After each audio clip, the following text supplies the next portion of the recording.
ஹalleluya ஹalleluya ஹalleluya. கர்த்தருடைய பரிசுத்த நாமத்திற்கு மகிமையும் ஸ்தோத்திரம் உண்டாவதாக. நல்ல பரிசுத்த ஆராதனை தேவனாகிய கர்த்தர் திரும்பவும் நமக்கு தந்தது மாத்திரமல்ல, அவருடைய சமூகத்தில் கடந்து வந்து அவரை தொழுது கொண்டு ஆவினால் நிறைந்து கலிகூர்ந்து மகிழ்ந்து அவருக்கு நல்லதொரு ஆராதனை செய்ய முடியாத ஒரு பாக்கியத்தை கூட தேவனாகிய கர்த்தர் தாமே இதனால் நமக்கு தந்தார். அகமகிழ்ந்து அவரை பாடி மகிமைப்படுத்தினோம். அதற்காக நானும் என் தேவனாகிய கர்த்தரை அதிகமாக நான் ஸ்தோத்திரம் செலுத்துகிறேன். இந்த நேரமானது ஆண்டவருடைய வார்த்தையை கேட்டு என்னுடைய ஆத்துமாவை தேவனுக்குள் பலப்படுத்திக் கொள்கிற சமயம் வேலையமாக இருக்கிறது. பலத்திலிருந்து தேவனாகிய கர்த்தர் நல்ல வார்த்தையை அனுப்பி கொடுத்து ஆதரிப்பாராக. நாட்காலங்களிலே கர்த்தருடைய வார்த்தைக்காக நான் தேவ சமூகத்திலே காத்திருந்த உண்டு.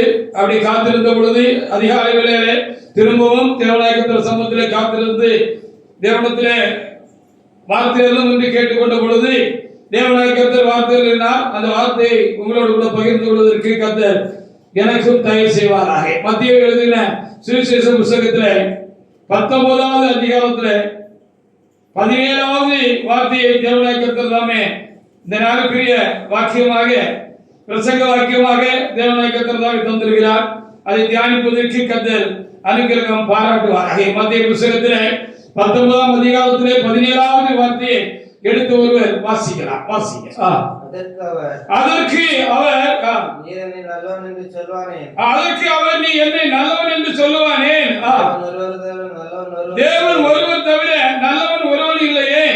நீ ஜீவனில் பிரவேசிக்க விரும்பினால் கற்பனைகளை கைக்கொள் என்று ஆண்டவர் கேட்டவருக்கு பதில் சொன்னார், கேட்டவரிடத்தில் சொன்னார் என்று சொல்லி நாம் இங்கே பார்க்க முடிகிறது. இந்த வார்த்தைகளுக்காக நாம் ஆண்டவரை துதிப்போமாக. அதற்கு அவர் நீ என்னை நல்லவன் என்று சொல்வானேன். தேவன் ஒருவர் தவிர நல்லவன் ஒருவன் இல்லையே.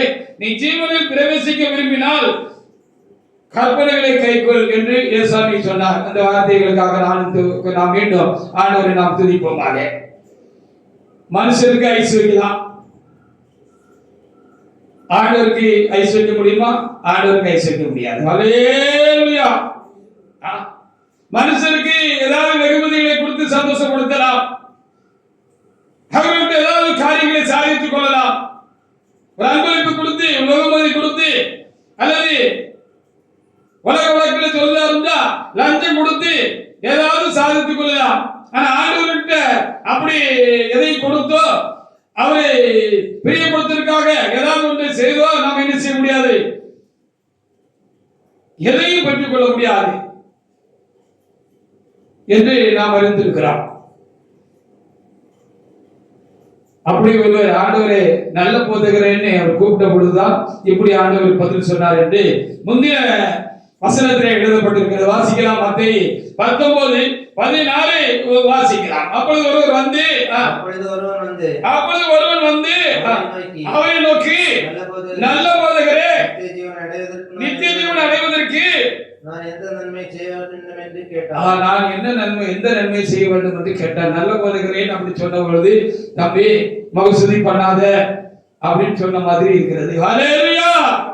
மனிதனுக்குள்ளே இருக்கிறது எப்படிப்பட்டது, என்ன நிலைமையில இருக்காங்க அப்படின்னு என்னையும் உங்களையும் குறித்து ஒவ்வொருவரை குறித்து ஆண்டவருக்கு என்ன செய்யும் அப்பட்டமாக தெரியும். நமக்கு நம்ம தெரிஞ்சதை காட்டிலும் ஆண்டவருக்கு நம்மளை பத்தி என்ன செய்யும் நல்ல தெரியும் என்று சொல்லி நாம் அறிந்து கொள்ள வேண்டியதாக இருக்கிறது. ஆனபடினாலே நாம் எதற்காக தேவனாகிய கர்த்தரை தேவனுடையாக திருச்சபைக்கு கடந்து வந்திருக்கிறோம் அல்லது தேவனை தேடி கடந்து வந்திருக்கிறோம் என்று சொன்னால் இந்த உலகத்தினுடைய ஆசீர்வாதங்களுக்கு மட்டுமல்ல, நாம் என்ன செய்ய வேண்டும், நித்திய ஜீவனை சோதரித்துக் கொள்ள வேண்டும். மோட்சத்திற்கு நாம் தகுதி உள்ளவர்களாக அவகாசிகளாக நாம் என்ன செய்ய வேண்டும், காணப்பட வேண்டும். நாம் நித்தமும் தகுதி அடைய வேண்டும். அதற்கு என்ன செய்ய வேண்டும் என்று அந்த கேட்ட மனிதனுக்கு நமக்கு சேர்த்து ஆண்டவர் சொன்ன பதில் என்ன என்று சொன்னால், நீ ஜீவனில் பிரவேசிக்க வேண்டும் என்றால் கற்பனையை கைக்கொள் என்று ஆண்டவர் சொல்லிவிட்டார். ஆண்டவருடைய கட்டளை பிரமாணங்களை நம்ம என்ன செய்யணும், கருத்தாக நாம் கை கொண்டுதான் நாம் என்ன செய்யணும், மோட்சத்துக்கு போக முடியும், நித்திய ஜீவனுக்குள் என்ன செய்ய முடியும், பிரவேசிக்க முடியும் என்று இந்த வார்த்தை நமக்கு போதிக்கிறது. ஆனபடி நான் தேவனுடைய பிள்ளைகளே, நாம் எல்லா காலங்களிலும் நாம் என்ன செய்ய வேண்டும், கருத்தாக அவர் நமக்கு கட்டளையிட்ட எல்லா கட்டளைகளையும் நாம் என்ன செய்ய வேண்டும்? பிரமாணங்களையும் நாம் கருத்தாக கை கொண்டுதான் நாம் என்ன செய்ய வேண்டியிருக்கிறது? மோட்சத்துக்கு நாம் போக வேண்டியிருக்கிறது என்று இந்த வார்த்தை நமக்கு சொல்லுகிறது. மத்தேயு 19 லூக்கா 6ஆம் அதிகாரத்துல 46வது வசனத்தை நீங்க வாசித்து பாருங்க. இன்னொரு இடத்துல கூட ஆண்டவர் கூடி வந்த மக்களை பார்த்து ஆண்டவர் இப்படி சொன்னார் என்று சொல்லி அங்கே எழுதப்பட்டிருக்கு. லூக்கா 6:46 வாசிங்க. என்னை ஆண்டவரே என்று நீங்கள் சொல்லியும் நான் சொல்லுகிறபடி நீங்கள் செய்யாமல் போகிறது என்ன? நான் சொல்லுகிறபடி நீங்கள் செய்யாமல் போகிறது என்ன? என்னிடத்தில் வந்து வார்த்தைகளை கேட்டு அவைகளின்படி செய்கிறவனை யாருக்கு ஒப்பாயிருப்பான் என்று உங்களுக்கு காண்பிக்கிறேன் அப்படின்னு ஆண்டவர் சொன்னாரு. என்ன ஆண்டவரே என்று சொல்லியும் நான் சொல்லுகிறபடி நீங்கள் செய்யாமல் போகிறது என்ன? அல்லேலூயா. ஆண்டவர் இப்படி நடக்கணும், இப்படி செய்யணும், இப்படி இருக்கணும்னு நமக்கு திட்டமாக எழுதி கொடுத்திருக்கிறார். பழைய ஏற்பாடு பிரமாணத்தை காட்டிலும் புதிய ஏற்பாட்டு பிரமாணம் ரொம்பவும் சார்பாக இருக்கிறது என்று சொல்லி நாம் அறிந்திருக்கிறோம். அப்படி கட்டளை பிரமாணங்களை தேவனாக்கத்து விசுவாசிகளாகி நமக்கு அல்லது ஊழியக்காரர்களாக எங்களுக்கு தேவனாக்கத்து கொடுத்திருக்கிறார். நாங்களும் கை கொண்டு உங்களுக்கு போதிக்கும்படியாக அதை கொடுத்திருக்கிறார். கை கொண்டு போதிக்கிற மனுஷன் பாக்கியவான் என்றுதான் வேதத்தில் சொல்லப்பட்டிருக்கிறது. நானே ஊருக்கு போறதுக்கு வழி தெரியாம இருந்தேன்னா என்ன நம்பி எனக்கு முன்னால வர்றவங்க நான் எப்படி ஊருக்கு கொண்டு போய் சேர வேண்டிய இடத்துல கொண்டு சேர்க்க முடியாது. அதனால கை கொண்டு போதிக்கிற மனுஷன் என்ன செய்வான்? பாக்கியவான் என்று வேத புத்தகத்தில் எழுதப்பட்டிருக்கிறது. அதனால நான் கை கொண்டு உங்களை கை கொள்ளும்படியாக உங்களுக்கு போதித்து உங்களையும் கை கொள்ளும்படியாக நடத்துகிறது தான் தேவனுடைய காரியமா இருக்கிறது. அப்படி கர்த்தர் சொன்ன எல்லா கட்டளை பிரமாணங்களையும் கற்பனைகளையும் நம்ம முறையா கை கொண்டோம்னா, சரியா கை கொண்டு நடந்தோம்னா நம்ம ஜீவனுக்குள் பிரவேசிக்கலாம். நீ ஜீவனுக்குள் பிரவேசிக்க வேண்டும் என்று சொன்னால் எனக்கு ஆராதனை செய். நீ ஜீவனுக்குள் பிரவேசிக்க வேண்டும் என்று சொன்னால் எனக்கு அதிகமாக காணிக்கைகளை கொடு. நீ ஜீவனுக்குள் பிரவேசிக்க வேண்டும் என்று சொன்னால் எனக்கு பிரியமாக என்னை சந்தோஷப்படுத்தும் மாதிரி எதையாவது செய்யன்னு சொல்லி ஆண்டவர் சொல்றாரு. அந்த மனுஷன் கேட்டாலே நமக்கு சேர்த்துதான். நீ ஜீவனுக்குள் பிரவேசிக்க வேண்டும் என்று சொன்னால், நித்திய ஜீவனுக்குள் பிரவேசிக்க வேண்டும் என்று சொன்னால் என் கற்பனைகளை கைக்கொள் என்று ஆண்டவர் திடமாக அந்த மனுஷனுக்கு ஆண்டவர் சொன்னார் என்று சொல்லி பார்க்கிறோம். யோவான் 4ஆம் அதிகாரத்துல 24வது வசனத்தை ஒரு தேவனுக்குள்ள எடுத்து வாசிக்க. யோவான் 4:24.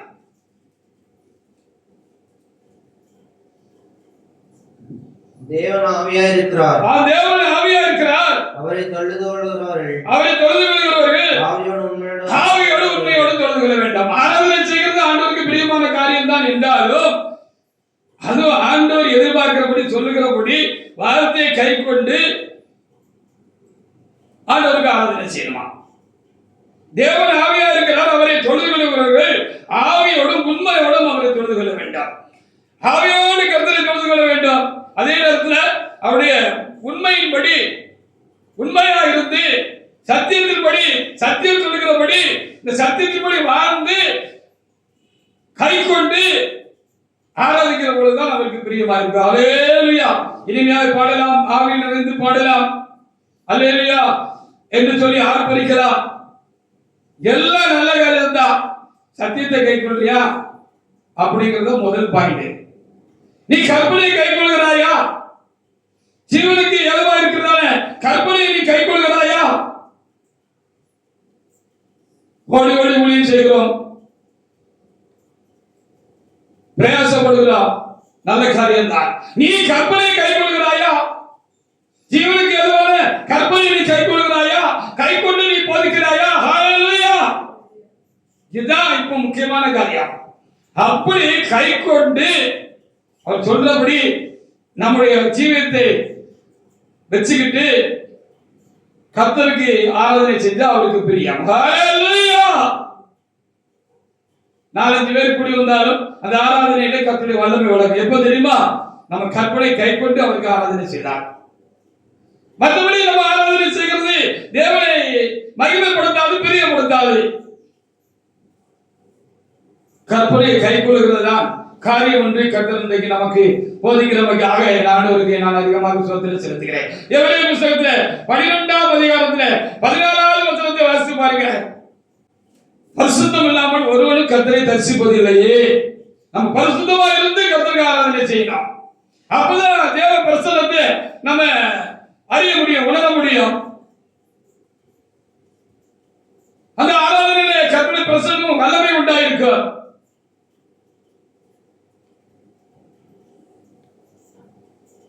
அப்போ நம்மளை பரிசுத்தப்படுத்துகிறது வசனம் தான் என்று அடுத்து நாம் பார்க்க போகிறோம். பரிசுத்தம் இல்லாமல் நாம் என்ன செய்ய முடியாது, கர்த்தரை தரிசிக்க முடியாது. கர்த்தருடைய ஆவியானவருடைய பலனும் ஆவியும் நம்மளை நிரப்பாது. ஏதோ சின்ன சின்ன குறைபாடுகள் இருக்கலாம். பெரிய மூட்டை முடிச்சுகள் எல்லாம் வச்சுக்கிட்டு சுமத்துக்கிட்டு ஆனந்தோட வார்த்தைப்படி நடக்காம இருக்கிறோம்னா பயபக்தி இல்லாம இருக்குன்னு சொல்லி அர்த்தம். பயபக்தி புரிஞ்சு விடணும். ஆண்டவர் சொன்ன வார்த்தைகளை கருத்துல கொண்டு மனசுல வாங்கிட்டு உள் வாங்கிட்டு அதன்படி நடக்க நம்முடைய இதயத்தை சாய்த்து நடக்கிறது தான் பயபக்தி. கூல கும்பிடு போட்டு ஆண்டவர்கிட்ட எதையும் பெற்றுக் கொள்ள முடியாது. மனத்துக்கிட்ட கூல கும்பிடு போடலாம், அவன் எனக்கு அது பிரியமா இருக்கும். ஆண்டவர்கிட்ட கூல கும்பிடு போட்டு என்ன செய்ய முடியாது, எதையும் வாங்கிக் கொள்ள முடியாது. இந்த உலகத்திலேயே வேண்டியதை பெற்றுக் கொள்ள முடியாது, ஆவிக்குரிய ஆசீர்வாதங்களை நாம் வாங்கி பெற்றுக்கொள்ள முடியாது என்று சொன்னால் எப்படி ஜீவனுக்குள் பிரவேசிப்போம்? அதனால ஆண்டவர் அதை கேட்ட அந்த மனுஷனுக்கு சொன்னாரு, நீ ஜீவனில் பிரவேசிக்க வேண்டும் என்று சொன்னால் கற்பனைகளை கைக்கொள். ஹல்லேலூயா. அப்ப மாத்திரம்தான் நீ ஜீவனுக்குள்ள பிரவேசிக்க முடியும் அப்படின்னு சொன்னார். எபிரேயர் 12:16 வாசிக்கலாம். அவருடன் சமாதானமா இருங்கள், பரிசுத்தமுள்ளவர்களாய் இருங்கள். பரிசுத்தமுள்ளவர்களாய் இருங்கள். பரிசுத்தம் இல்லாமல் ஒருவனும் என்ன செய்ய முடியாது, கர்த்தரை தரிசிப்பதில்லை. ஆமா, ஆண்டவரை தரிசிக்க முடியாது. இங்கேயே ஆண்டவரே இந்த பிரச்சனத்தை நம்ம நிறைவாக உணர முடியாது. அப்படின்னு ஆண்டவர் இருக்கிற அந்த ஜீவனுக்குள்ள எப்படி பிரவேசிக்க போறீங்க, போக முடியும். அதனால கற்பனை கைக்குள் அப்படின்னு ஆண்டவர் சொன்னார். அது ரொம்ப முக்கியமான ஒரு காரியமாக இருக்கிறது என்று ஆண்டவருடைய வார்த்தை நமக்கு போதிக்கிற ஒரு காரியமாக இருக்கிறது. முதல்ல நமக்குள்ள சமாதானம் இருக்கணும்.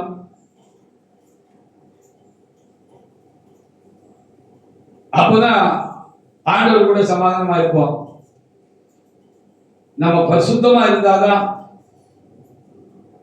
ஆண்டவரை தரிசிக்க முடியும் அப்படின்னு நம்ம இங்க என்ன செய்யலாம் பார்க்கிறோம். யோவான் 15:3 நீங்க வாசிச்சு பாருங்க. அப்படியானால் கற்பனை தான், கட்டளை தான், அவருடைய வசனம் தான், அவருடைய போதனை தான் அன்றைக்கும் சீசர்களை பரிசுத்தமாக காத்துக்கொண்டது, பரிசுத்தமாக்கினது. அப்போ கற்பனையை கை கொண்டால்னா, அவருடைய போதனையை கை கொண்டால்தான் நாம் பரிசுத்தமாகவே இருக்க முடியும், இல்லைன்னா இருக்க முடியாது. வாசிங்க. நான் உனக்கு சொன்ன உபதேசத்தினாலே நீங்கள் இப்பொழுதே சுத்தமாக இருக்கிறீர்கள். நான் சொன்ன உபதேசத்தினாலே நீங்கள் இப்பொழுதே என்ன செய்கிறீர்கள், சுத்தமாக இருக்கிறீர்கள், பரிசுத்தமாக இருக்கிறீர்கள் அப்படின்னு ஆண்டவர் சீசரை பார்த்து என்ன செய்தார் சொன்னாரு அப்படின்னு இங்க தெளிவாக நமக்கு எழுதி கொடுக்கப்பட்டிருக்கிறது. அப்ப கற்பனை கை கொண்டால்தான் நம்ம பரிசுத்தமா இருக்க முடியும். பரிசுத்தமா இருந்து கர்த்தருக்கு ஆராதனை செய்யணும், பரிசுத்தமா இருந்து கர்த்தருக்கு காணிக்கை எடுக்கணும். இஸ்ரவேல் ஜனங்கள் கர்த்தருக்கு பிரியமா இல்லை, பரிசுத்தமா இல்லை, விக்கிரகாராதனை செய்தவர்களாக இருந்தார்கள். கர்த்தரை விட்டுவிட்டு நித்திய ஜீவனா இருக்கிறதான கர்த்தரை விட்டுவிட்டு தேவனை விட்டுவிட்டு அந்நிய தேவங்களுக்கு, உயிர் இல்லாதவர்களுக்கு, சுவாசம் இல்லாதவர்களுக்கு, கண் இல்லாதவர்களுக்கு, கால் இல்லாதவர்களுக்கு, கால் வந்து நடக்க இயலாதவர்களுக்கு, கையிலிருந்து கொடுக்க முடியாதவர்களுக்கு, உயிர் இல்லாத தெய்வங்களுக்கு அவங்க ஆராதனை செய்தார்கள். அதுக்கு முக்கியமான காரணம் என்ன தெரியுமா? யாப்பா ஆண்டவர் விட்டுட்டு அந்நிய தேவங்களை போய் ஜீவன் இல்லாத அந்த கல்லே மண்ணையும் அவங்க ஏன் தொழுது கொண்டாங்க அப்படின்னு சொன்னா, அவங்களுக்கு அப்படிப்பட்ட கல்லே மண்ணையும் உயிரில்லாத தெய்வங்களை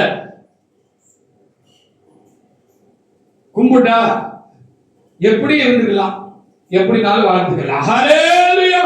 இஷ்டம் போல இருந்துக்கலாம், இஷ்டம் போல ஜீவிக்கலாம், இஷ்டம் போல பேசலாம், என்ன வேணாலும் செய்யலாம், எந்த பாவம் செய்யலாம், எந்த அக்கிரமும் செய்யலாம், எந்த அநியாயமும் செய்யலாம், யாரையும் கெடுக்கலாம்.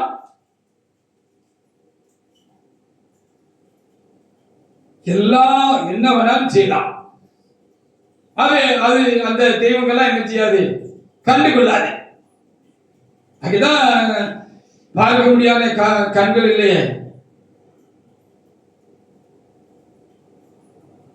ஆனா ஆண்டவரை எதுக்கு விட்டுட்டாங்க அப்படின்னு சொன்னா, அவரை தொழுது கொள்கிறவர்கள் அவர் பரிசுத்தமாக இருக்கிறது போல எல்லாவற்றிலும் பரிசுத்தமாக இருக்க வேண்டும் என்று வேத புத்தகத்தில் என்ன செய்யப்பட்டிருக்கிறது, பழைய ஏற்பாட்டிலும் எடுத்து கொடுக்கப்பட்டிருக்கிறது. நான் பரிசுத்தராக இருக்கிறது போல நீங்களும் பரிசுத்தராக இருக்கிறேன், நான் உங்களை பரிசுத்தப்படுத்துகிற தேவன் என்று என்ன செய்யப்பட்டிருக்கிறது, எழுதப்பட்டிருக்கிறது. 1 பேதுரு 1ஆம் அதிகாரத்தில் 15 அப்படி எழுதியிருக்கு பாருங்க. புதிய ஏற்பாட்டில் எழுதப்பட்டிருக்கிறது. 1 பேதுரு 1ஆம் அதிகாரத்தில் 15 16 கூட வாசித்து பாருங்க. நீங்கள் முன்னே உங்கள் அறியாமையினாலே கொண்டிருந்த இச்சைகளின் நடாமல் இருந்து கீழ்ப்படுகிற பிள்ளைகளாயிருந்து உங்களை அழைத்தவர் பரிசுத்தமுள்ளவராய்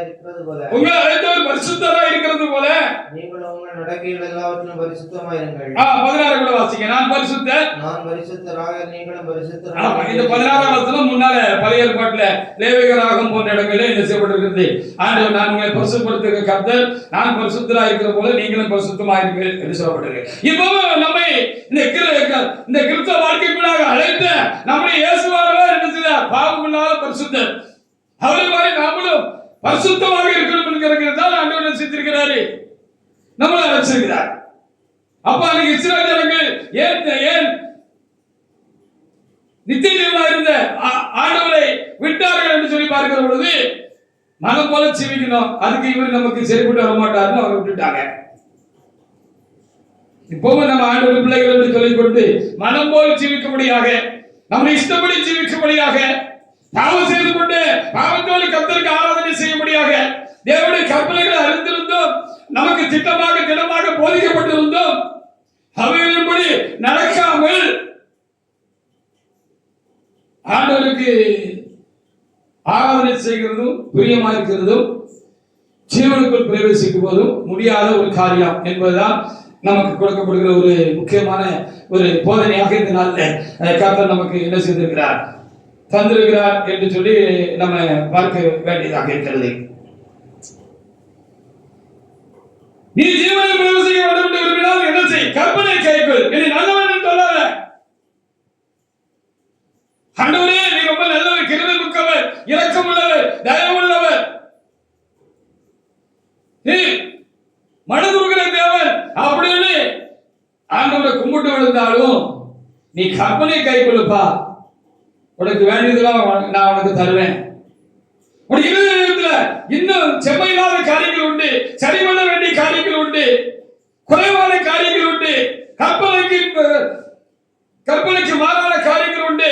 நான் சொன்னபடி இன்னுடைய வாழ்க்கையும் உன்னுடைய உள்மனமும் இன்னும் தேவனை எனக்கு முன்பாக சரியாக இல்லை, பெர்ஃபெக்ட்டா இல்லை, அதை சரி பண்ணு. கற்பனைப்படி நீ உன்னை வச்சு மாத்திக்க அப்படின்னு தான் ஆண்டவர் சொல்லுவாரு. அதுதான் அந்த மனுஷகிட்ட சொன்னார், நீ நல்லவன் என்று சொல்லுவானே, தேவன் ஒருவர் நல்லவன் ஒருவர் இல்லையே. நீ ஜீவனை பிரதர்சிக்க வேண்டுமானால் கற்பனை கைக்குள், வேற ஒன்றும் பெருசா நீ செய்யணுங்கிற அவசியம் இல்லை. என்னுடைய கற்பனை பாகமானது ஒண்ணு இல்லையே அப்படின்னு ஏற்கனவே ஆண்டவர் இடத்துல சொல்லி வச்சிருக்கிறார். அதுக்கு கைக்கொள்வது பாகமான காரியம் இல்லையே. என்னுடைய நுகம் மெதுவாயும் என்னுடைய சுமை லகுவாய் இருக்கிறது.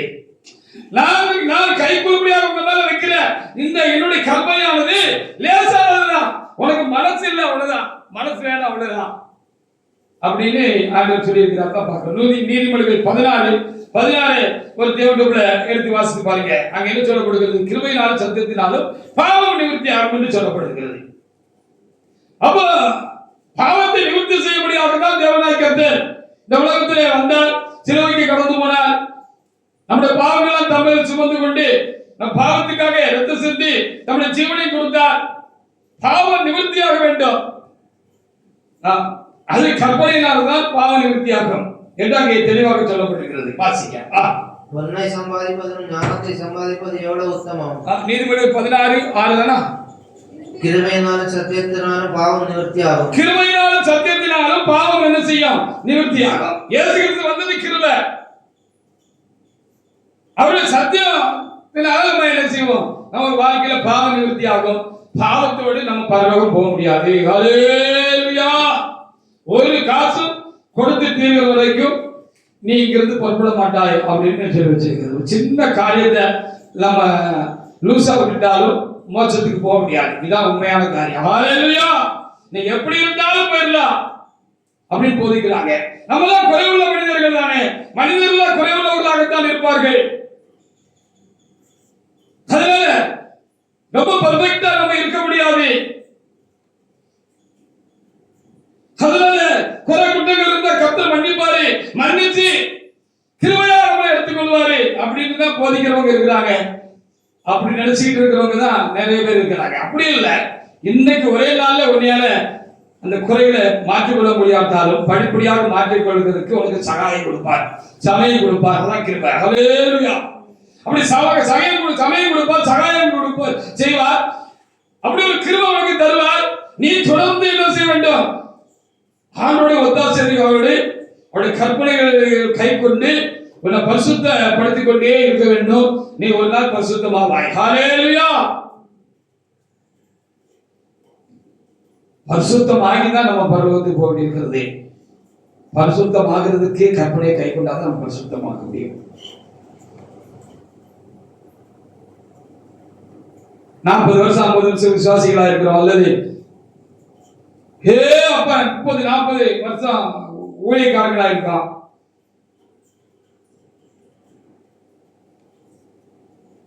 இன்னும் அநேக காரியங்களை நம்மால் விட்டுவிட முடியவில்லை, நாம் வச்சுக்கிட்டே இருக்கோம் அப்படின்னு சொன்னா கண்டிப்பாக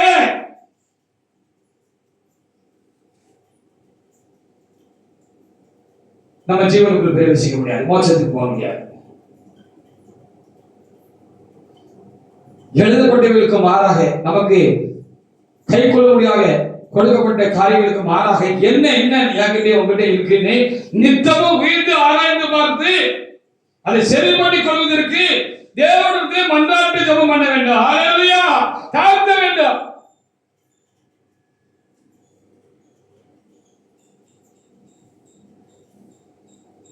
கோபம் நிஷ்டூரம் உள்ளதுன்னு எழுதியிருக்கு. ஒரு எக்ஸாம்பிளுக்கு கோபத்தை வச்சுக்கிட்டு பருவத்துக்கு போக முடியுமா? கோபத்தை விட்டுட்டு தான் போனோம். கோபம் நிஷ்டூரம் உள்ளது. பொறாமை என்ற அதற்குள்ளாக நிற்பவன் யார் என்று சொல்லி சொல்லப்பட்டிருக்கிறது. இப்படி நிறைய காரியங்கள் கூடாது கூடாது என்று சொல்லி வேதம் நமக்கு சொல்லுது. அப்படி கூடாது என்று சொல்கிறது கற்பனை, செய் என்று சொல்வது கற்பனை, செய்யாது என்று சொல்கிறது கற்பனை. ஹல்லேலூயா. அப்ப கூடாது செய்யாது என்று சொல்லுகிற காரியங்களை நம்ம செய்து கொண்டு பேசிக்கொண்டு பார்த்துக் கொண்டு செவிப்படுத்திக் கொண்டு நம்ம ஜீவனுக்குள்ள பிரவேசித்திடலாமா? அதான் கற்பனை கை கொள்கை அப்படின்னு சொல்லப்பட்டிருக்கிறது. வாசித்தீங்களா? நீதிமொழிகள் 16:6 கிருபையினாலும் சத்தியத்தினாலும் பாவ நிவர்த்தியாகும். மத்திய 5ஆம் அதிகாரம் 19 வசனத்தை வாசித்து பாருங்க. எல்லாவற்றையும் சரியாய் சொல்லணும், சரியாய் கை கொள்ளணும் அப்படின்னு சொல்லப்பட்டிருக்கிறது. எதையும் ஒளிச்சு மறைச்சு கூட்டி குறைச்சி சொல்லவும் கூடாது. சரியா சொல்லணும், சரியா கை கொள்ளணும். சொல்ற நாங்களும் சரியா சொல்லணும், கேட்கிற நீங்களும் கை கொள்ளணும். நான் முதலே சொன்ன மாதிரி கை கொண்டு போதிக்கணும். ஹல்லேலூயா. வாசிங்க பாப்பா. ஆகையால் இந்த கற்பனைகள் எல்லாவற்றிலும் சிறுதானமாக மீறி அவ்விதமாய் மனுஷருக்கு போதிக்கிறவன் பரலோகத்தில் எல்லாரையும் சிறியவன் எனப்படுவார். இவளை கை கொண்டு போதிக்கிறவனோ பரலோக ராஜ்யத்தில் பெரியவன் எனப்படுவார். ஒரு ஆளு ஒரு பரிசுத்தவானுடைய பிரசங்கத்துக்கு, ஒரு ஊழியக்காரனுடைய பிரசங்கத்துக்கு பயங்கரமா கூட்டம் வருது, அதனால அவர் பெரிய ஊழியக்காரர் இல்லையா? ஹல்லேலூயா. அப்படி உள்ளத்தை அப்படி கவர்ந்து இழுக்கும்படியாக அப்படி ஒரு பிரசங்கம் பண்ணுவாரு அந்த பாஸ்டர். அது பிரசங்கம் கேட்கறதுக்கு அவ்வளவு நல்லா இருக்கும், இனிமையா இருக்கும். கேட்கும் போதே ரொம்ப சந்தோஷமா இருக்கும். அப்படின்னு சொல்லி அவர் பிரசங்கத்துக்கு பெரிய கூட்டம் வருது அப்படின்னு சொன்னா அவரு பெரிய ஊழியக்காரர் இங்க சொல்லல, உள்ளதான் சொல்லி உண்மையா பிரசங்கிக்கிற ஒரு தேவனுடைய மனுஷனுடைய பிரசங்கம் தான் பெருசுன்னு அவரு தான் பரலோகத்துல பெரிய ஊழியக்காரன்னு இங்க எழுதி கொடுக்கப்பட்டிருக்கு. இப்ப திரும்ப வாசி பாருங்க, யோவான் 15:3.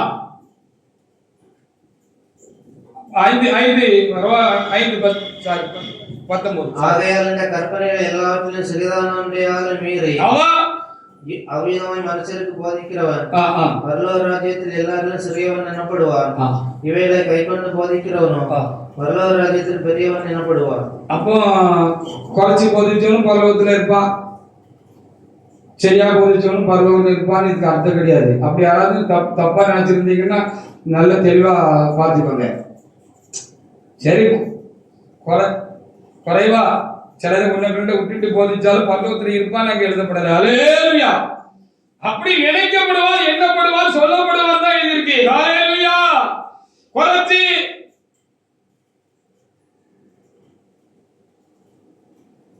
மாத்தி நான் போதிச்சேன்னா பரலோகத்துக்கு நான் போகவே முடியாது.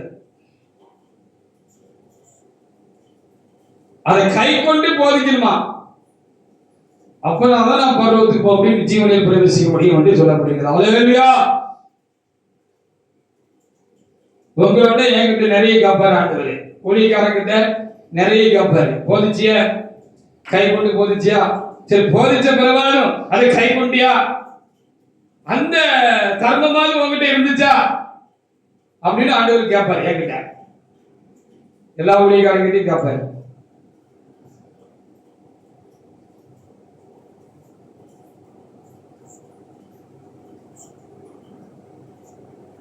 டிவி ரொம்ப பார்க்காதீங்க பிள்ளை மக்களே, சினிமா பார்க்காதீங்க மக்களே, சீரியல் பார்க்காதீங்க மக்களே,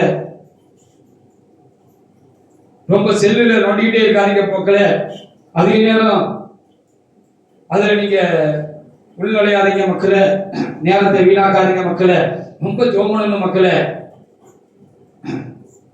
ஆண்டு சமூகத்தை ரொம்ப தேடணும் மக்களே அப்படின்னு ஒரு ஊழியக்காரர் போதிக்கிறாருன்னு வச்சுக்கோங்க. அவரு ரகசியமா எதெல்லாம் செய்யாதீங்கன்னு சொல்றாரோ அதெல்லாம் அவர் செய்யறாருன்னு வச்சுக்கிடுவான். அப்ப மறு பரலத்துக்கு போவாரு.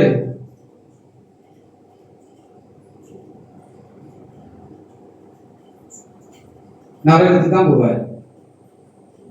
போதிச்ச ஒரு மனுஷன், ஒரு விசுவாசி, ஒரு தேவட்டக்குள்ள அதுபடி நடக்காம, ஒருவேளை கை கொண்டு நடக்காம நீ கற்பனையை கை கொண்டு சொன்னபடி இந்த காரியத்தில் நமக்கு எழுதி கொடுக்கப்பட்டிருக்கிறது.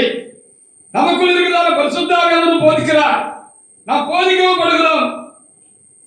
இந்த காரியமா அதை விட்டுட்டு நம்ம மனம்போல ஜீவிச்சுட்டு மோட்சத்துக்கு போனா கண்டிப்பா போக முடியாது. ஹல்லேலூயா. போக முடியாது, நரகத்துக்கு தான் போகணும். நான் இத்தனை வருஷம் கர்த்தருக்கு ஆராதனை செய்து, இத்தனை வருஷம் ஊழியம் செய்தேன், இவ்வளவு தசமாக கொடுத்தேன், நான் அள்ளி கடவுளுக்கு கொடுத்தேன், தாவீது கொடுத்த மாதிரி கொடுத்தேன், எனக்கு நியமிக்கப்பட்ட காரியத்துக்கு அதிகமா நான் தேவ சமூகத்துக்கு கொடுத்தேன், ஊழியக்காரர்களுக்கு கொடுத்தேன். நல்லது நல்லது நல்லது நல்லது. ஹல்லேலூயா. ஆனா ஏதாவது காரியத்தை நீங்க விட்டுட்டீங்கன்னா மோட்சத்துக்கு போக முடியாது. அப்படிதான் வேதம் சொல்கிறது. மத்தேயு 23:2-3 போதிக்கிற போதகரும் சொல்லியபடி செய்யணும், கேட்கிற தேவனுடைய பிள்ளைகளும் கேட்டபடி நடக்கணும், கற்பனைகளை கைக்கொள் என்பதுதான் நமக்கு கர்த்தர் சிந்தைக்கு கொடுக்கிற வார்த்தையா இருக்கிறது. நீ ஜீவனுக்கு பிரவேசிக்க வேண்டும் என்று விரும்பினால், நீ மோட்சத்துக்கு போக வேண்டும் என்று விரும்பினால், வாழ்த்துமா ஈடுபட வேண்டும் என்று விரும்பினால்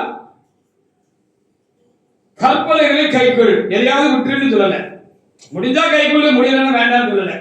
ஆண்டவர் கண்டிப்பா கை கொண்டுதான் ஆகணும். வாசிக்க பார்ப்போம். மத்தேயு 23:2-3 வசனங்களை ஒரு தேவனுக்கு கூட எடுத்து வாசிக்கலாம். வாசிங்க. வேதபாரகரும் பரிசேயரும் மோசேயுடைய ஆசனத்தில் உட்கார்ந்திருக்கிறார்கள். உட்கார்ந்திருக்கிறார்கள். ஆகையால் நீங்கள் கைக்கொள்ளும் அவர்களுக்கு சொல்லுகிற யாவையும் கைக்கொண்டு செய்யுங்கள். கைக்கொண்டு செய்யுங்கள். அவர்கள் செய்யும்படியே செய்யாதிருங்கள். அவங்க செய்யும்படியே நீங்க என்ன செய்யாங்க? செய்யாதிருங்கள். வேதபாரகரும் பரிசேயரும் மோசேயுடைய ஆசனத்தில் உட்கார்ந்திருக்கிறார்கள். அல்லேலூயா. உங்களுக்கு போதிக்கும்படியாக அவர்கள் கட்டளைப்பட்டிருக்கிறார்கள். அவர்கள் அந்த ஆசனத்திலிருந்து என்ன செய்கிறார்கள்? பிரசங்கிக்கிறார்கள். அப்படி செய்யுங்க, இப்படி செய்யுங்க சொல்றாங்க. அவங்க என்ன சொல்றாங்க கூர்ந்து கவனிச்சு அப்படி செய்யுங்க.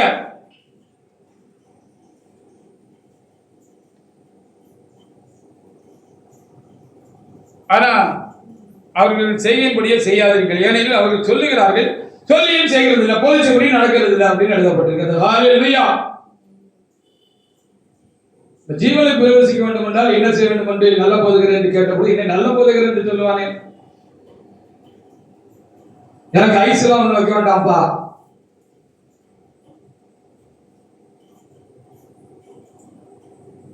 நீ ஒண்ணு செய்ய வேண்டாம், நான் உனக்கு என்ன எழுதி கொடுத்துருக்கிறோம் அதை கவனமா கவனிச்சு அதுபடி நடந்தேன்னா நீ ஜீவனுக்கு வந்துடலாம், நித்திய ஜீவனை பெற்றுக் கொள்வாய், மோட்சத்துக்கு வந்திருக்கலாம் பஞ்சவலாம் தான் காரியமா இருக்கிறது. வெளிப்படுத்தல் 22:14 கூட வாசிங்க.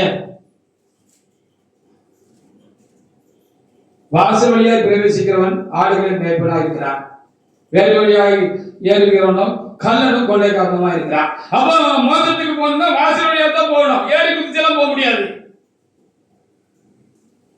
ஏறி குதிச்சு திருப்பி தரமா போக முடியாது. பிளாக்ல டிக்கெட் வாங்கி போக முடியாது. டிக்கெட் இல்லாம போக முடியாது.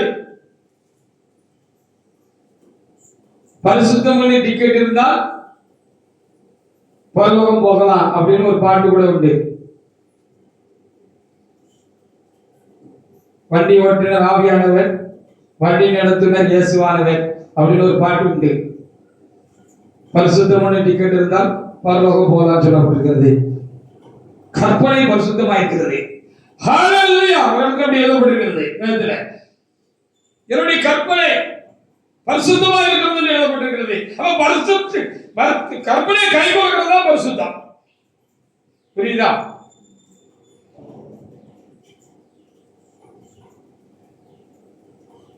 வெளிப்படுத்தல் 22:14 வாசிங்க. ஜீவ விருட்சத்தின் மேல் அதிகாரம் உள்ளவர்களாகும். ஜீவ விருட்சத்தின் மேல் அதிகாரம் உள்ளவர்கள் ஆவதற்கு வாசல் வழியாக நேரத்தில் பிரவேசிப்பதற்கு, வாசல் வழியாக ஜீவனுக்குள் பிரவேசிப்பதற்கு, அந்த பரலோக ராஜ்யத்துக்குள் மோட்சத்துக்குள் பிரவேசிப்பதற்கு அவருடைய கற்பனையின்படி செய்கிறவர்கள் பாக்கியவான்கள். கற்பனைப்படி செய்கிறவங்க தான் பாக்கியவாங்க, அவங்க போக முடியும் அப்படின்னு சொல்லி எழுதப்பட்டிருக்கிறது. ஏதேன் தோட்டத்துல அன்னைக்கு ஜீவ விருட்சம் இருந்துச்சு. அதை சாப்பிட்டா சாகாவரம் பெற்றுக் கொள்வார்கள். அப்படி ஒரு சாகாத வரம் பெற்றுக் கொள்வதற்கு, சாகாத வரம் பெற்றுக் கொண்டு என்றென்றும் உயிரோடு இருக்கிற தேவனை நாமும் என்று உயிரோடு இருந்து அந்த எஜமானுடைய சந்தோஷத்தில் பிரவேசித்து அவரை என்றென்றும் தொழுது கொண்டு அந்த பேரின்பத்திற்குள் நாம் வாழ்ந்து இருப்பதற்கு என்ன செய்யணும்னு இங்க தெளிவாக எழுதப்பட்டிருக்கிறது. வாசல் வழியா தான் போகணும். எல்லா கற்பனைகளையும் கை கொண்டு அதன்படி நடந்து நம்ம போகணும், இல்லைன்னா போக முடியாது.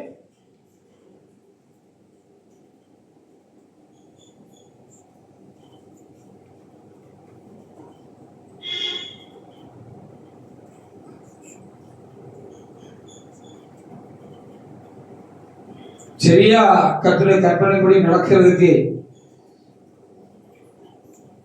நம்ம தீவிரப்படுகிற பொழுதுதான் நம்ம மனசு நம்ம மாம்சமே ஒத்துழைக்காது, பிரச்சனை பண்ணும். மற்றபடி சாத்தான் சைலண்டா இருப்பான். அவன் தான் கற்பனையை கை கொள்ள மாட்டேங்கானே. ஆண்டவன் சொன்ன இந்த கற்பனையை கை கொள்ளலே, அவருடைய கற்பனை பரிசுத்தமா இருக்கிறது. அவருடைய கற்பனை ஜீவனுள்ளதாக இருக்கிறது, ஜீவனை கொடுக்கக்கூடியதாக இருக்கிறது, அது பரிசுத்தப்படுத்தும்படியாக இருக்கிறது. அதை இவன் கை கொள்ள மாட்டான். கை கொள்ளல அப்படின்னா அவனும் சைலண்டா இருப்பான். நம்மளோட மனசு மாம்சம் கூட சில இடத்துல சைலண்டா இருக்கும். எப்போ நம்ம இதுல நம்ம தீவிரம் காட்டுறோமோ அப்பதான் இதெல்லாம் எழுதும். 2 Timotheus 4:7-8 வாசி பாருங்க. வசனத்தை கை கொள்ளும் போதுதான் மனசும் மாம்சமும் சாத்தானும் சூழ்நிலையிலும் மனிதர்கள் எல்லாரும் நமக்கு எதிர்த்திருப்பாங்க. நமக்கு கடைசி கட்ட பார்வை என்ன தெரியுமா? நமக்குள்ள இருக்கிற மனுஷனே சில காரியங்களுக்கு திரும்புவான். அதையும் நாம் ஜெயிக்க வேண்டியதாக இருக்கிறது. 2 Timotheus 4:7-8 வசனங்களை வாசிக்கலாம். வாசிங்க. நல்ல போராட்டத்தை போராடினேன், ஓட்டத்தை முடித்தேன், விசுவாசத்தை காத்துக்கொண்டேன். இது முதல் நீதியின் கிரீடம் எனக்காக வைக்கப்பட்டிருக்கிறது. நியாயாதிபதியாகிய கர்த்தர் அந்நாளில் அதை எனக்கு தருவார். ஆமா, கற்பனை கையில் கொடுத்ததுக்காக நாம் அதுக்கு எதிராக நமக்குள்ளேயும் சாத்தான் மனிதர்களாலையும் சூழ்நிலையாக வருகிற எதிர்ப்புகளை எதிர்த்து நின்று போராடுகிறதுக்கு பேரு நல்ல போராட்டம். ஹல்லேலூயா.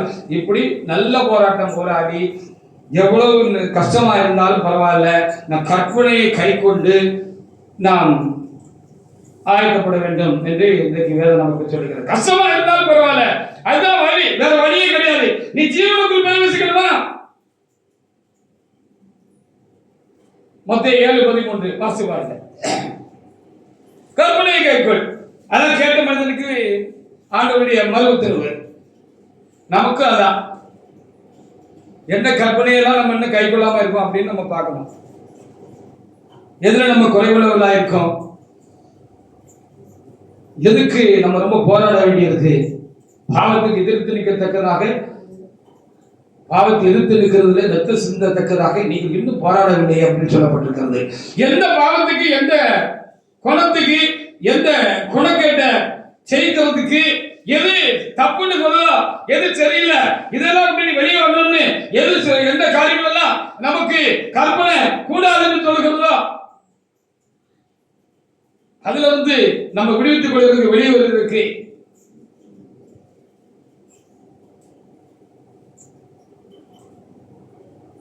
நம்ம போராட வேண்டியிருக்கு. போராடுகிறது தான் நல்ல போராட்டம்.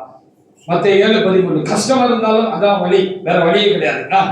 இடுக்கமான வாசல் வழியாக பிரவேசிக்கிறவர்கள், இடுக்கமான வாசல் வழியாக பிரவேசிக்கிறவர்கள், கேட்டு போகிற வாசல் விரிவும் வழி விசாலமா இருக்கிறது. திரும்ப ஒரு தடவை நல்ல பார்த்து வாசிங்க. இடுக்கமான வாசல் வழியாக பிரவேசியுங்கள், இடுக்கமான வாசல் வழியாக உட்பிரவேசியுங்கள்.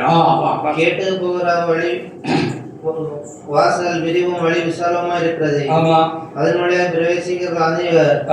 ஜீவனுக்கு போற வாசல் இடுக்கமும் வழி நெருக்கமா இருக்கிறது, அதை கண்டுபிடிக்கிறவர்கள் சிலர். போதும், இடுக்கமான வாசல் வழியாக உட்பிரவேசியுங்கள் என்று சொல்லப்பட்டிருக்கிறது. அல்லேலூயா. கற்பனைப்படி நடக்கிறதுக்கு சில வேளைகளில் நம்ம மனசு மாம்சமே ரொம்ப சண்டித்தனம் பண்ணும், ஒத்துழைக்காது.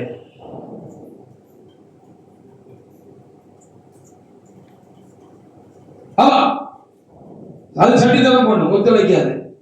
நீ என்ன சொல்றது, நான் என்ன கேட்கறது அப்படின்னு அது சண்டித்தனம் பண்ணும். அது சண்டித்தனம் பண்ணாலும்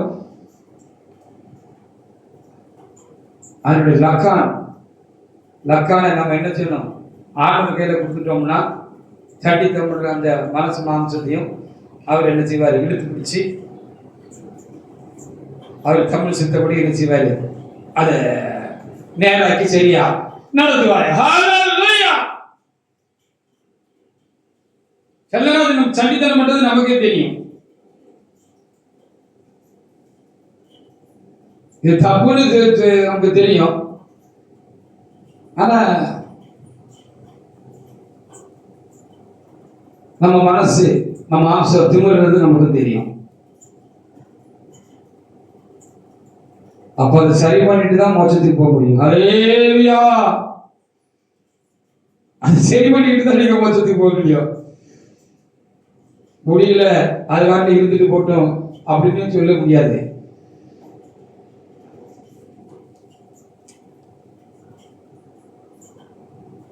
இது ஒவ்வொருவருக்கும் ஒவ்வொரு விதமாக ஒவ்வொரு காரியத்திலும் இருக்கும். ஹல்லேலூயா.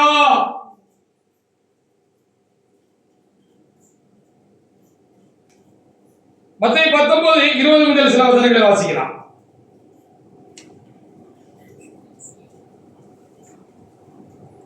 அந்த பாலகன் அவரை நோக்கி, இவைகளெல்லாம் என் சிறு வயது முதல் கை கொண்டிருக்கிறேன். ஆமா.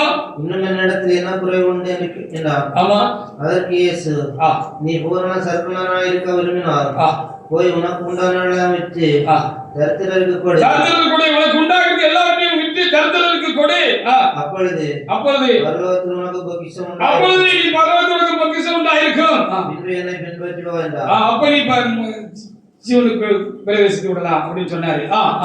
அந்த வாழ்வன் மிகுந்த ஆசையுள்ளவனாய் இருந்தபடியால் இந்த வார்த்தையை கேட்டபோது துக்கமடைந்தவனாய் போய்விட்டான். இந்த வாலிபன் அந்த மனுஷன் தான் கேட்டாரு, ஆண்டவரே நல்ல போதகரே, நித்திய ஜீவனுக்குள் பிரவேசிப்பதற்கு நான் என்ன செய்யணும்னு கேட்டார். முதல்ல அப்பதான் கேட்டாரு. ஆண்டவர் ஒரு அந்த மனுஷனை பார்க்கும் பொழுது ஆண்டவருக்கு தெரியும் ஒரு குறை தாழ்ல இருக்கு, ஒரு பெரிய தலை இருக்கு. அவருக்கு நிறைய ஆசை இருக்கு. அதனால இவர் மனசு அங்க சிக்கி கிடக்கு. அதிலிருந்து இவர் வெளியே வந்தால்தான் மோட்சத்துக்கு போக முடியும். அதை வெறுத்துட்டாதான், அது மேல உள்ள ஆசைய வெறுத்துட்டாதான் என்ன செய்ய முடியும்? அவர் மோட்சத்துக்கு போக முடியும், ஜீவனுக்குள்ள பிரவேசிக்க முடியும் அப்படின்னு ஆண்டவருக்கு தெரிஞ்சிருந்துச்சு. அதனால நல்ல போதகரே அப்படின்னு ஆண்டவரை அப்படி கூட்ட பொழுது நம்மள மாதிரி ஆகலாம், ஐயா உங்களை மாதிரி உண்டா நல்ல ஐயா அப்படின்னு சொன்னா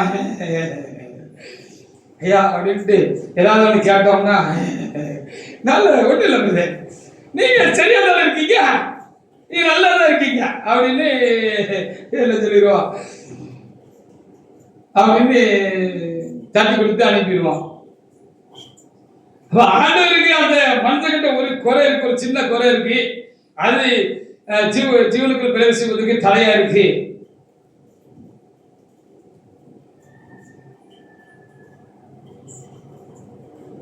எல்லாவற்றையும் விட்டு என்னை பின்பற்றணும்னு சொல்லியிருக்கிறாங்க. ஹல்லேலூயா.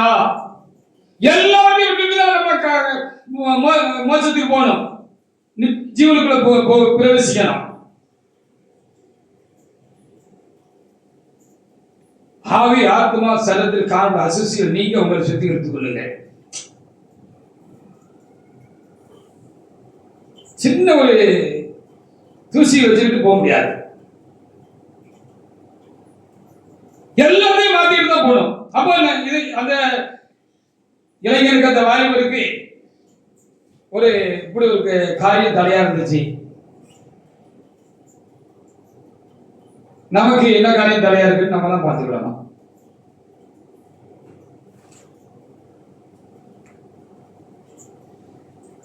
லூக்கா 9:59 முதல் சில வசனங்களை வாசிக்கலாம்.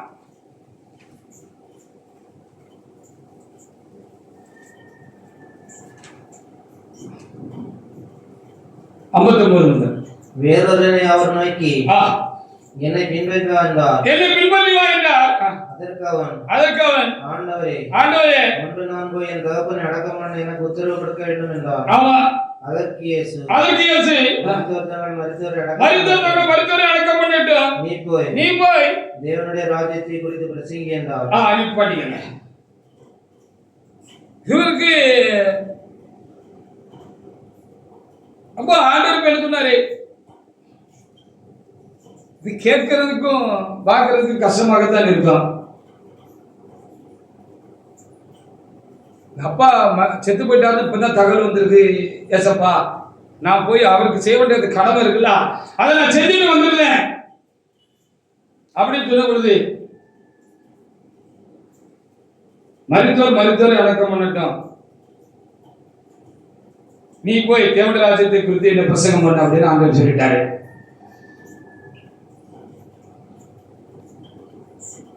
இவருக்கு கொடுக்கப்பட்ட ஆலோசனை இந்த இடத்துல கற்பனை இதுதான். ஏன் எதுக்குன்னு என்னன்னு கேட்காம அவர் போயிருந்தா சரி, போனாரா போகல நமக்கு தெரியாது. அல்லேலூயா. சில காரியங்கள் கிரகிக்கிறதுக்கு ஏற்றுக்கொள்கிறதுக்கு சில காரியங்கள் நமக்கு அரிதாக இருக்கலாம், கஷ்டமாக இருக்கலாம்.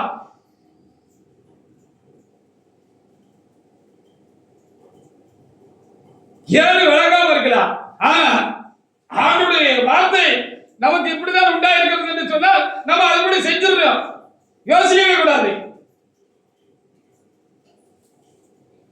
ஏன் ஆண்டவர் இப்படி சொன்னாருன்னு நம்ம நினைக்க வேண்டியிருக்குன்னா, அவரோட இப்படி அடக்கம் பண்ணதுக்கு போனாருன்னா இப்ப இருக்கிற அந்த மூவ்மெண்ட், அந்த வேகம், கர்த்தருடைய பிரசங்கத்தை அவர் கேட்டிருப்பாரு. கேட்ட உடனே இவருக்கு ஒரு ஆவியில ஒரு வேகம், ஒரு உந்துதல் உண்டாயிற்று. இனி நம்ம எல்லாத்தையும் விட்டுட்டு கர்த்தருக்கு ஊழியம் செய்யலாம் அப்படிங்கிற ஒரு வேகம் இவருக்கு அந்த நேரத்தில் இருந்துச்சு. ஏன் போகாதேன்னு சொன்னார்னா கடமையை செய்யக்கூடாதுன்னு சொல்லி அர்த்தம் இல்ல. இவன் போனா திரும்பி வரமாட்டான்னு ஆண்டவருக்கு தெரியுமா இருக்கும். ஹல்லேலூயா. அப்பா அடக்கம் பண்ணதுக்கு போனான்னா அந்த மனம் மாறிடும். இப்ப இருக்கிற அந்த லோக்கல் சித்தமும் மாறிடும் அப்படின்னு ஆண்டவருக்கு ஆவியில தெரிஞ்சிருக்கும். அதனால மருத்துவரை அடக்கம் பண்ணட்டும் அப்பா, நீ இல்லைன்னா அண்ணன் தம்பி எல்லாரும் இருக்கா அடக்கம் பண்ணுவாங்க அப்படின்னு ஆண்டவர் சொல்லிட்டாரு. தேவனுடைய ராஜ்யத்தின் நிமித்தம் எதையும் விட்டு விடுவதற்கும் இழப்பதற்கும் நாம் ஆயத்தமாக இருக்க வேண்டும். இல்லாவிட்டால் நாம் நிறைவடைய முடியாது. ஹல்லேலூயா. எதையும் இழப்பதற்கும் விட்டு விடுவதற்கும் நாம் ஆயத்தமாக இருக்கும். எல்லாவற்றையும் விட்டு விட்டு உம்மை பின்பற்றினோமே என்றுதான் பேதுரு கேட்டார். வாவனை மனிதனை பிடிக்கிற ஆக்குவேன் என்று சொன்ன பொழுது இருக்க எங்க அப்பாட்ட சொல்லிட்டு வந்துருந்தேன், மலையெல்லாம் கழுவி கூட இருக்கிற வேலைக்காரன் கிட்ட எங்க அப்பாட்டி நான் சொல்லிட்டு விட்டுட்டு வந்துருந்தேன் அப்படின்னு சொல்லல தானே, சொல்லாம கொள்ளாம போயிட்டேப்பா அப்படின்னு அப்பா நினைப்பாருன்னு நினைக்கலாம். அந்த இடத்துல வான்னு பின்னால போயிட்டார். வலைகளை யோவானும் யாக்கோபும் வலைகளோடு தகப்பனை விட்டுட்டு போயிட்டாங்க அப்படின்னு சொல்லப்பட்டு, குடும்பத்தையும் விட்டுட்டு போயிட்டாங்க சொல்லப்பட்டிருக்கிறது.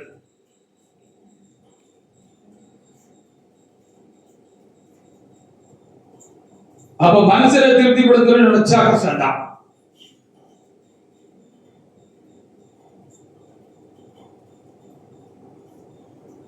நம்ம தீவிரமா இல்லைன்னா நம்ம விட்டுட்டு வந்து தொட்டுக்குவோம், ஊருகாக தொட்ட மாதிரி முதல்ல தொடுவோம், அப்புறம் அதை அப்படி ஸ்வீகாரம் செஞ்சிருவோம், அல்லது அதை நம்மளை பழைய ஆளாக்கி கபலீகரம் பண்ணிடுறோம். ஹல்லேலூயா. அதனாலதான் ஆண்டவருக்கு அப்படி சொல்லியிருப்பாரு அப்படின்னு நான் உணர்றேன். போனா திரும்பி வர மாட்டான், சரிதானா? போனா திரும்பி வர மாட்டான். அடுத்த வசனங்களை வாசிங்க. இன்னொரு ஆள் இப்படி சொன்னாரு, அவருக்கு அப்படி, இவருக்கு இப்படி, இவருக்கு எப்படி, இவர் என்ன சொன்னாருன்னு பார்ப்போம். இன்று வேறொருவன் அவரை நோக்கி, ஆண்டவரே உம்மை பின்பற்றுவேன், ஆனால் முன்பு நான் போய் வீட்டில் இருக்கிறவர்களிடத்தில் அனுப்பி வைத்து வரும்படி எனக்கு உத்தரவு கொடுக்க வேண்டும் என்றான். என்னப்பா நல்ல வேலையை விட்டுட்டு போறீங்க, எவ்வளவு ஒரே பிள்ளை வீட்டுக்கு இவ்வளவு சொத்து யாருக்கு, இதெல்லாம் விட்டுட்டு நான் ஊழியம் செய்ய போறேன், ஆண்டவர் கூட்டாளர் வந்து சொல்லிக்கிட்டு இருக்கியாப்பா அப்படின்னு இருந்தாலும் போனா அப்படி ஒரு அவரை கொத்தி போடுற மாதிரி அவரை பிடிச்சி கட்டி திருப்பி ஆண்டவர் விடுதலை செய்யக்கூடாதபடி ஒருவேளை காரியங்கள் அங்கே இருந்திருக்கலாம். நீ வீட்டில் போய் சொல்லிட்டு வந்தா நீ வரமாட்ட, அது ஆண்டவருக்கு தெரியும். அதனால நீ போ அப்படின்னு என்ன சொன்னார். அதற்கு இயேசு கலப்பையின் மேல் தன் கையை வைத்து பின்னிட்டு பார்க்கிற எவனும் தேவனுடைய ராஜ்யத்துக்கு தகுதியானவன் அல்ல என்றார். அப்படின்னு சொன்னார். அப்படின்னு சொல்லி பார்க்க வேண்டியதாக இருந்தது.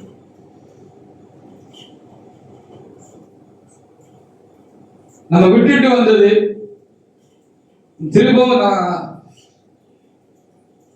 நம்மளை வந்து சோதிக்கும், பாதிக்கும்.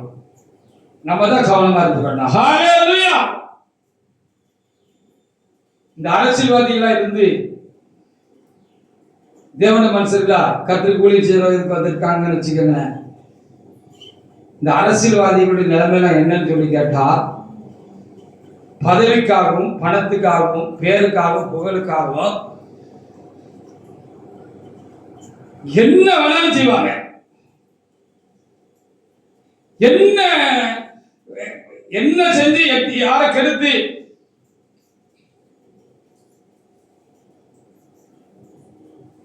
அதை காப்பாற்றிருக்கிறதுக்கு, அதை சரியா பாதுகாத்துக் கொள்றதுக்கு என்னெல்லாம் செய்யணுமோ அதெல்லாம் செய்வாங்க. அப்படி ஒரு மனுஷங்க நம்ம வந்திருக்கோம்னு வச்சுக்கோங்க. ஒரு எக்ஸாம்பிளுக்கு சொல்றேன். இங்க வந்து வருவோம், இங்க இருக்கிற பதவி பவுசி இல்லைன்னா இங்க கிடைக்கிற மேன்மையான காரியங்கள் ஆசீர்வாதங்கள் நம்மள இழுத்து போடுறதுக்கு முயற்சிக்கும் இழுத்தும் போட்டுட்டு போல. சரிதானா? ஹல்லேலூயா. நீங்க விட்டு வந்ததை திரும்பவும் உங்களுக்குள் கொண்டு வருவதற்கு வேண்டிய எல்லா முயற்சிகள் நடக்கும். இதெல்லாம் செய்துதான் நம்ம மோட்சத்துக்கு போக வேண்டியா இருக்குது.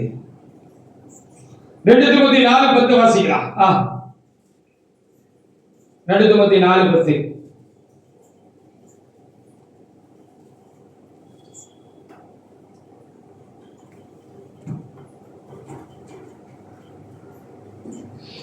ஏனென்றால் ஆமா, தோமா இப்பிரபஞ்சத்தின் மேல் ஆசை வைத்து என்னை விட்டு பிரிந்து தெசலோனிக்கே பட்டணத்துக்கு போய்விட்டான். கலாத்தியா நாட்டிற்கும் தீத்து தர்மத்தியா நாட்டிற்கும் போய்விட்டார்கள். இப்பிரபஞ்சம் திரும்பவும் நம்ம இழுக்கிறதுக்கு சான்ஸ் இருக்கு. கண்டிப்பாக நாம் சோதிக்கப்பட முடியும். நாம் உறுதி உள்ளவர்களாக, கற்பனை கை கொள்கிறவர்களாக, கற்பனை மேல் வைராக்கியமாக இருந்தால்தான் நம்ம தப்ப முடியும். ஹல்லேலூயா. அப்பதான் நம்ம கற்பனை கை கொண்டு என்ன செய்ய முடியும்? ஜீவனுக்குள் பிரவேசிக்க முடியும். அந்த இளைஞனை பணமும் பவுசும் ஆசி எடுத்துட்டு போயிட்டு, இந்த 2 பேரும் இருந்தாங்களா போனாங்களா வந்தாங்களா நீங்க எழுதல. நமக்கும் அநேக கன்னிகள் நாம் ஜீவனுக்கு பிரவேசிப்பதற்கு, கற்பனை கை கொள்வதற்கு நமக்கும் கனிகள் வைக்கப்படும். நம்ம கவனமா இருந்து, நாம் உறுதி உள்ளவர்களா இருந்து தான் நம்ம அதை செய்யணும். வெளிப்படுத்தல் 12:11. நாம் இயேசு ரத்தத்தினால் மீட்கப்பட்டிருக்கிறோம். சாட்சியின் வசனத்தினால்தான் நாம் ஜெயிக்க வேண்டியது இருக்கிறது. சாத்தானை சேர்த்து, உலகத்தை சேர்த்து, ஆசை இச்சைகளை சேர்த்து, கற்பனைக்கு விரோதமான காரியங்களை சேர்த்து, பாவத்தை சேர்த்து, சுயத்தை சேர்த்து, எல்லாத்தையும் சேர்த்து தான் நாம் கற்பனையை கை கொண்டுதான் நம்ம என்ன செய்ய வேண்டும்? மோட்சம் போனோம்.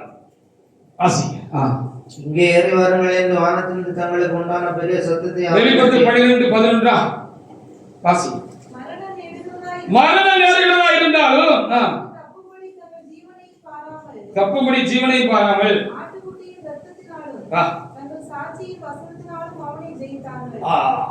பாவத்தை எதிர்த்து நிற்கிறதுக்கு நீங்க ரத்த சித்தர்களுக்கு போராடுகிறது. இங்க மரணமே வந்தாலும் சரிதான், கற்பனை கை கொள்றதுக்கு நான் மறிச்சு போவேன்னாலும் சரிதான், மரணமே வந்தாலும் சரிதான், நம்ம என்ன செய்யணும்? அதுல உறுதியா இருக்கணும்.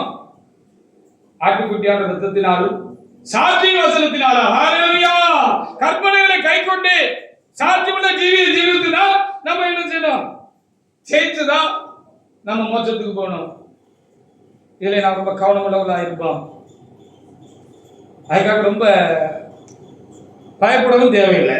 இயேசு நமக்கு துணை நிற்பார். நாம் ஜெயித்து விடலாம். ஹல்லேலூயா. நான் எல்லா கற்பனையும் கை கொண்டவர்களாக நிறைவடைந்து நாம் மோட்சம் போய் சேரலாம். அதுக்கு இயேசு நமக்கு துணை நிற்பார். யோவான் 16:33 வாசி முடிக்கலாம். யோவான் 16:33. என்னிடத்தில் உங்களுக்கு சமாதானம் உண்டாயிருப்பதாக என்று நான் உங்களுக்கு சொன்னேன். உலகத்தில் உங்களுக்கு உபத்திரவம் உண்டு, கற்பனை கை கொள்கிறவர்களுக்கு உபத்திரவம் உண்டு, கற்பனை கை கொள்கிறதுக்கு உபத்திரவம் உண்டு, பாடுகளை அறிவிக்க வேண்டியது இருக்கும். ஆனாலும் தினம் தொடருங்கள், நான் உலகத்தை ஜெயித்தேன். எல்லாத்தையும் நான் ஜெயிச்சுட்டேன். நீங்களும் என்ன செய்யலாம், ஜெயிக்கலாம் அப்படின்னு சொல்லிதான் ஆண்டவர் என்ன சொல்லியிருக்கிறார்.